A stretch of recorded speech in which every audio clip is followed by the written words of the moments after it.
नमस्कार बच्चों, कैसे हैं आप सब। चलिए आज हम सीबीएसई बोर्ड की एनसीईआरटी की पाठ्य पुस्तक क्लास बसंत से क्लास 8 का चैप्टर 7 पढ़ेंगे और इसके भाव को देखेंगे, समझेंगे और इसका सरलीकरण, इसका व्याख्या करेंगे और प्रश्नों को देखते हैं। चलिए शुरू करते हैं। चैप्टर का नाम है क्या निराश हुआ जाए। चलिए, मेरा मन कभी कभी बैठ जाता है कि समाचार पत्रों में ठगी, डकैती, चोरी, तस्करी और भ्रष्टाचार के समाचार भरे पत्र रहते हैं। आरोप और प्रत्यारोप का कुछ ऐसा वातावरण बन गया है कि लगता है कि देश में कोई ईमानदार आदमी ही नहीं रह गया है। हर व्यक्ति की संदेह की दृष्टि से देखा जा रहा है। जो जितने ही ऊंचे पद पर हैं उनमें उतने ही अधिक दोष दिखा दिए जाते हैं मीडिया के द्वारा। एक बहुत बड़े आदमी ने मुझसे एक बार कहा था कि इस समय सुखी वही है जो कुछ नहीं करता। जो कुछ भी करेगा तो लोग उसमें दोष खोजने लगेंगे, उसके सारे गुण भुला दिए जाएंगे और दोषों को बढ़ा चढ़ाकर दिखाया जाने लगेगा। दोष किसमें नहीं होते। यही तो कारण है कि हर आदमी व्यक्ति दोषी अधिक दिख रहा है और गुणी कम और बिल्कुल ही नहीं। स्थिति अगर ऐसी ही है तो निश्चय ही ये चिंता का विषय है, क्योंकि लोगों की जो मेंटेलिटी है, लोगों की जो थिंकिंग है, वो हमेशा सबसे ज्यादा कहां पर पहुंच चुकी है, नेगेटिविटी में। और वो इतनी नेगेटिविटी भर चुकी हुई होती है कि उस समय उसको कहना या उस समय उसके लिए सुनना एक बहुत बड़ा संकट का विषय बन गया है। तो मैं भी यही मानता हूँ, लेखक ने मानते हैं कि मेरे अकॉर्डिंग भी अगर देखा जाए तो लेखक ने मेरी बात को, मेरे मन की बात को छू लिया है, ये कहा जा सकता है। क्या यही भारतवर्ष है जिसका सपना तिलक जी, गांधी जी ने और रविन्द्रनाथ टैगोर ने, मदन मोहन मालवीय जी ने का देखा था कि महान संस्कृति सभ्य भारतवर्ष का किस अतीत गहर में डूब गया है। आप सोचें कि आर्य और द्रविड़ देश, हिंदू और मुसलमान, यूरोपीय और भारतीय आदर्शों की जो मिलन भूमि है, वो मानव महासमुद्र का क्या सूख ही गया है। मेरा मन कहता है कि ऐसा हो नहीं सकता कि हमारे मनुष्यों के सपनों का भारत है और रहेगा। यही सही है कि इन दिनों कुछ ऐसा माहौल बना है कि ईमानदारी से मेहनत करके जीविका चलाने वाले निरीह और भोले भाले श्रमजीवी पिस रहे हैं और झूठ और फरेब का रोजगार करने वाले फल फूल रहे हैं। ईमानदारी को मूर्खता का पर्याय समझा जाने लगा है। सच्चाई केवल भीरू और बेबस लोगों के हिस्से पड़ी है। ऐसा स्थिति में कि जीवन के महान मूल्यों के बारे में लोगों की आस्था ही हिलने लगी है। भारतवर्ष ने कभी भी भौतिक वस्तुओं के सार संग्रह को बहुत अधिक महत्व दिया है। यही दृष्टि कि मनुष्य के भीतर जो महान आंतरिक गुण स्थिर भाव से बैठे हुए हैं, वे चरम और परम है। अतः चरम और परम का मतलब यह है कि भारतवर्ष में हमेशा लोगों को जो दिखाया जाता है, लोग उसे ही देखते हैं, चाहे वो गलत दिखा दिया जाए। तो बुद्धि को उन्हीं के इशारे पर छोड़ देना सबसे बड़ा बहुत बुरा आचरण है। इसीलिए मैं आपको कह रहा हूं कि प्रधान शक्ति मान लेना और अपने मन को बुद्धि और उन्हीं के इशारों पर छोड़ देना है बहुत बुरा आचरण है। पहले मीडिया ने बहुत ज्यादा गलत किया। आरुषि हत्याकांड में सभी जानते हैं, मीडिया ने उसके माता पिता को, ठीक है, कि राजेश तलवार को दोषी बता दिया, तबकि वे कोर्ट से निर्दोष साबित हुए। ऐसे बहुत सारे केस हैं। मीडिया हमारे मन में जैसा भाव डाल देता है वैसे ही हम हो जाते हैं। तो ये मीडिया बहुत गलत करता है और अपनी टीआरपी करने के लिए ये ऐसा करता है। हुआ यह है कि इस देश के कोटि कोटि जो दरिद्र जन की हीन अवस्था को हम देखते हैं, उसके कायदे कानून को बनाए गए हैं जो कृषि, उद्योग और वाणिज्य की स्थिति और स्वास्थ्य के लिए अलग अलग उन्नत और सुचारू बनाने के लक्ष्य से करते हैं। जिन लोगों को इन कार्यों में लगना है, उनका मन सब समय पवित्र हो जाता है और वे पराये लक्ष्य को भूल जाते हैं। वे अपने ही दुख और सुविधा की ओर ज्यादा ध्यान देने लगते हैं। भारतवर्ष सदा कानून को धर्म के रूप में देखता आ रहा है। आज एकाएक कानून और धर्म में अंतर कर दिया गया है। धर्म को धोखा नहीं दिया जा सकता, कानून को नहीं दिया जा सकता। यही कारण है कि जो लोग धर्म भीरू हैं वे कानून की त्रुटियों से लाभ उठाने में भी संकोच नहीं करते। कहते हैं ना, जो लोग धर्म भीरू हैं यानी धर्म के संबंधित है, परंतु वे भी क्या है, कानून की जो त्रुटि है उनसे लाभ उठाने में वे भी संकोच नहीं करते। इस बात के पर्याप्त प्रमाण खोजे जा सकते हैं और ये आज क्या है, अब भी सेवा, ईमानदारी, सच्चाई और आध्यात्मिकता के मूल्य बने हुए हैं। यानी आज भी लोग ऐसे हैं कि ऐसी नहीं कि पूरी नेगेटिविटी थिंकिंग हो लोगों की, परंतु धर्म कानून से बड़ी चीज है।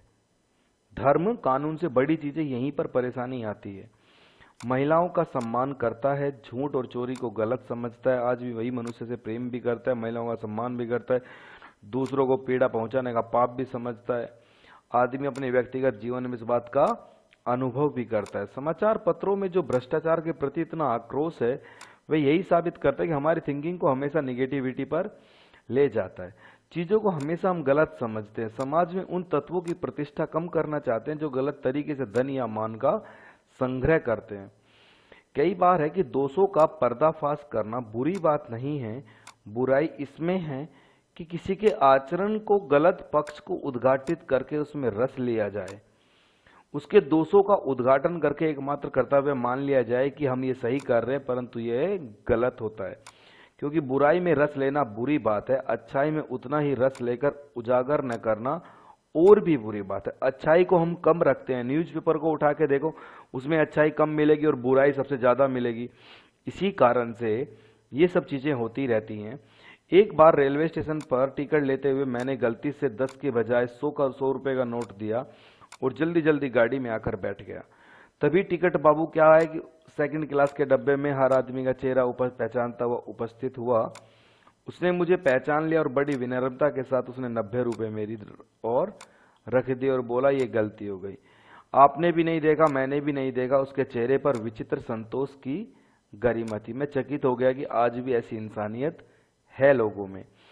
कैसे कहूं कि दुनिया जिसे सच्चाई और ईमानदारी लुप्त हो गई है, वैसे अनेक अवांछित यानी जो नहीं होनी चाहिए वे भी घटनाएं घट जाती हैं।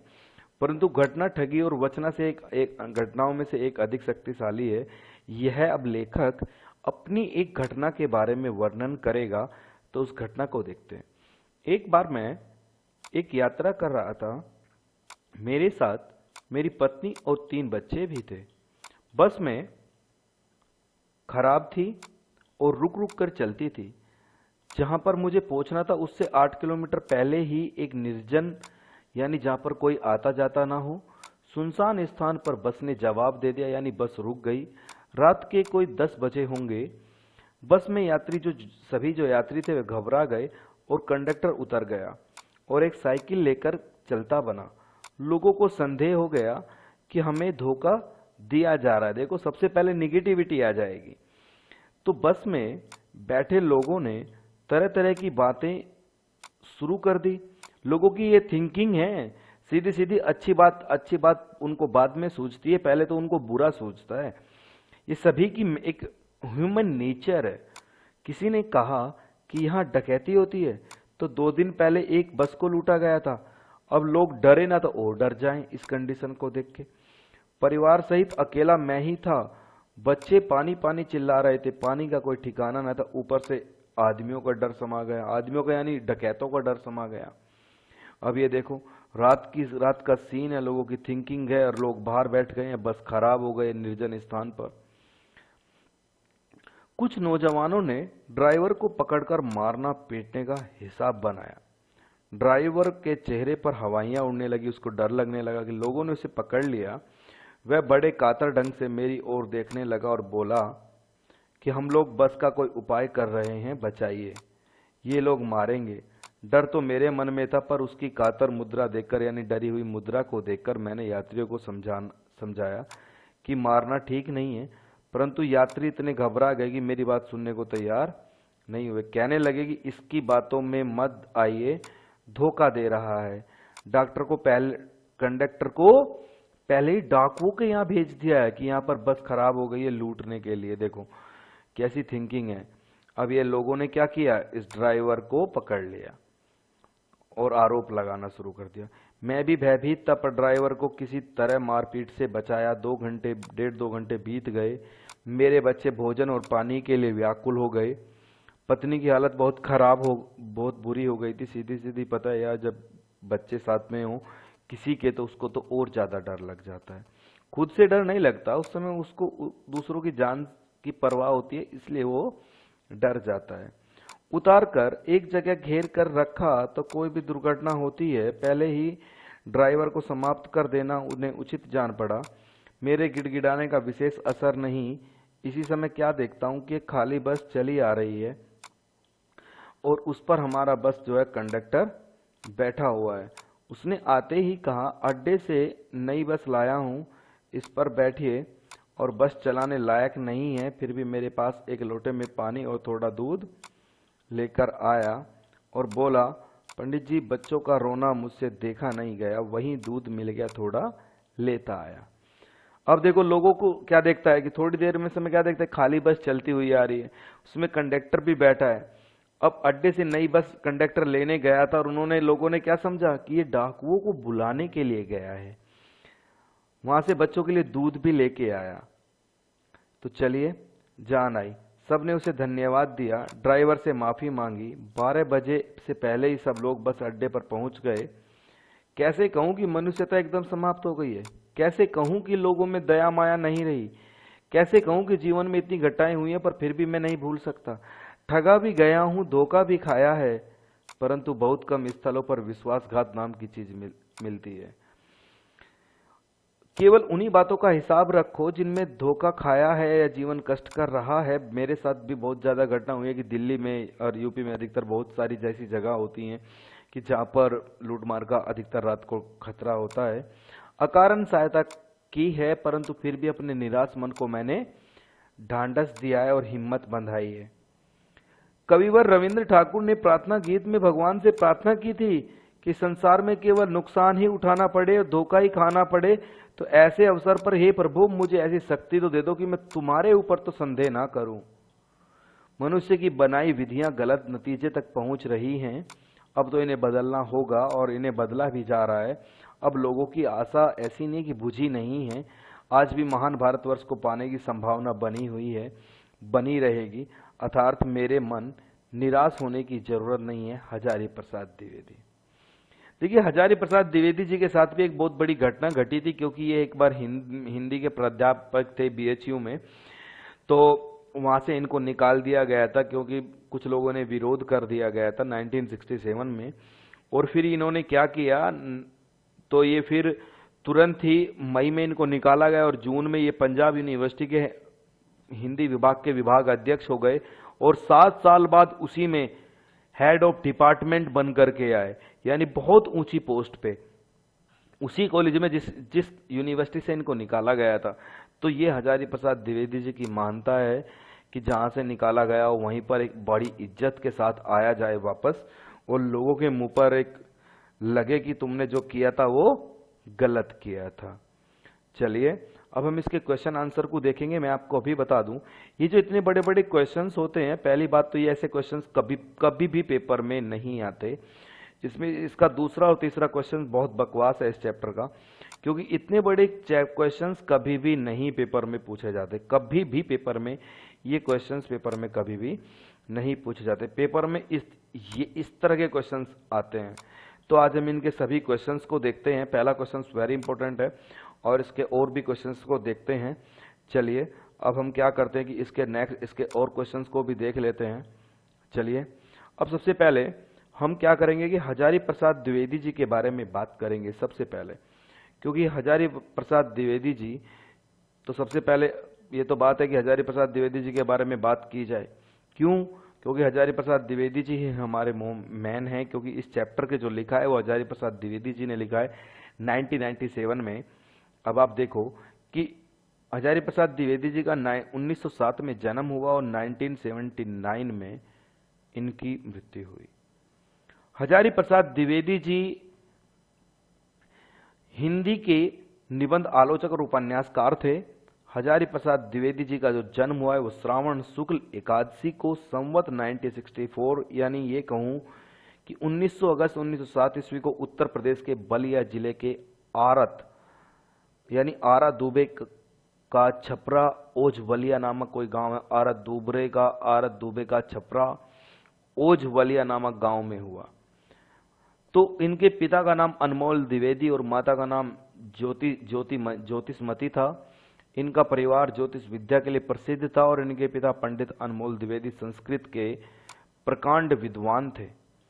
द्विवेदी जी का बचपन का नाम वैद्यनाथ द्विवेदी था। अब किसी को बच्चे को संस्कृत कहा जाए तो ये समझ लेगा वो कि संस्कृत तो इतनी डिफिकल्ट होगी, इतनी परेशानी होगी, संस्कृत को समझ ही नहीं सकते।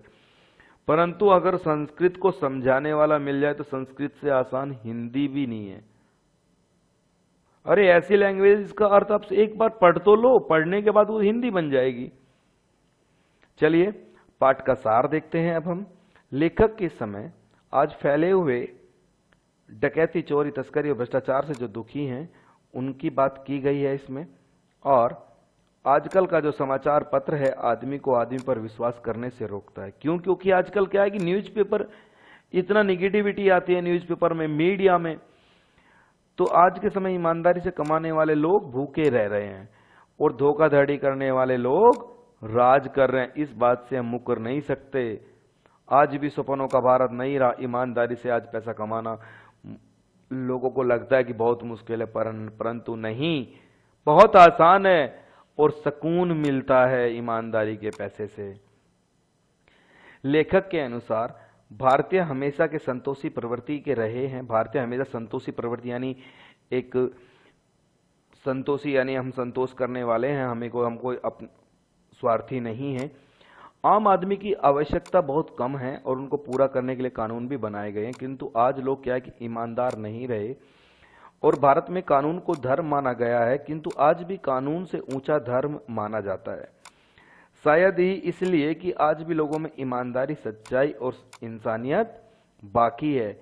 लोगों को यह सोचकर अच्छा लगता है कि आज भी लोगों में इंसानियत बाकी है। और उदाहरण के लिए बेबस और रेलवे स्टेशन पर की घटना की बात बताते हैं। चलिए इन उदाहरणों से लेखक की मन की आशा की किरण जागती है और वे कहते हैं कि अभी भी निराश नहीं हुआ जा सकता है। नर हो न निराश करो मन को।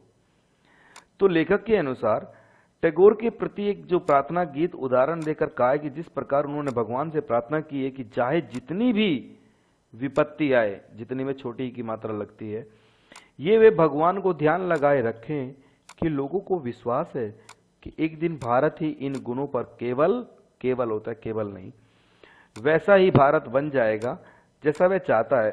अतः अभी निराश न हुआ जाए। चलिए आगे देखते हैं। अब इसके प्रश्नों को भी देख लेते हैं। पहला वेरी इंपॉर्टेंट क्वेश्चन, लेखक ने स्वीकार किया है कि लोगों ने उसको धोखा तो दिया है परंतु फिर भी वह निराश नहीं है। क्यों? क्योंकि उसके विचार से इस बात का क्या कारण हो सकता है। यहां लेखक का एक आशावादी मतलब उसको लगता है, आशावादी व्यक्तित्व यानी उसको आज भी लगता है कि वो आज भी आशावादी है, वो आज भी उम्मीद है उसको। क्यों?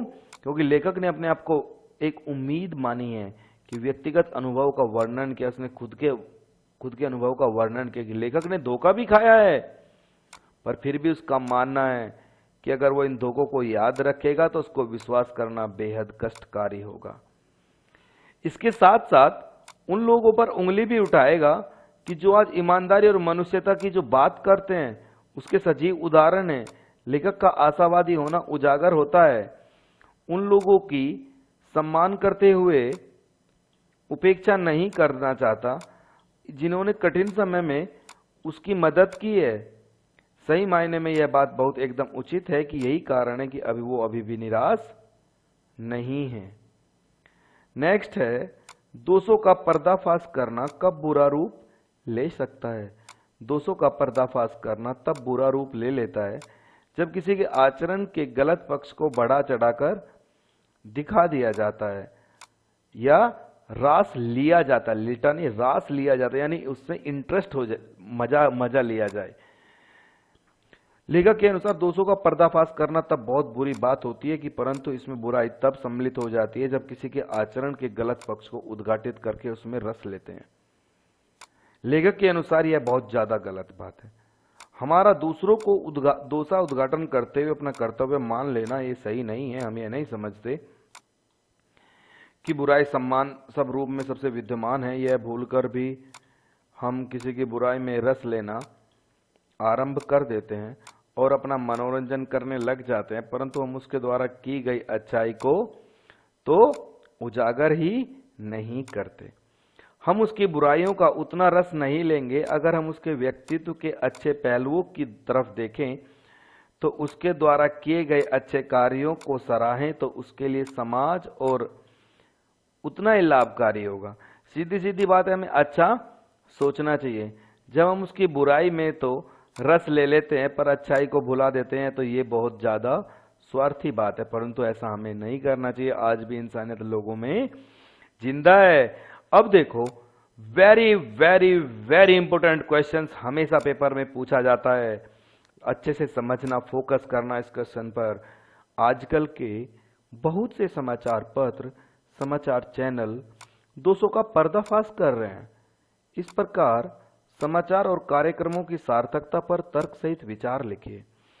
दोषों का पर्दाफाश करना उतना ही उचित है जब मीडिया कर्मी किसी स्वार्थवश या चैनल पर अखबार को प्रचारित करने के लिए खबर को उल्टा सीधा रूप देकर प्रस्तुत करता है।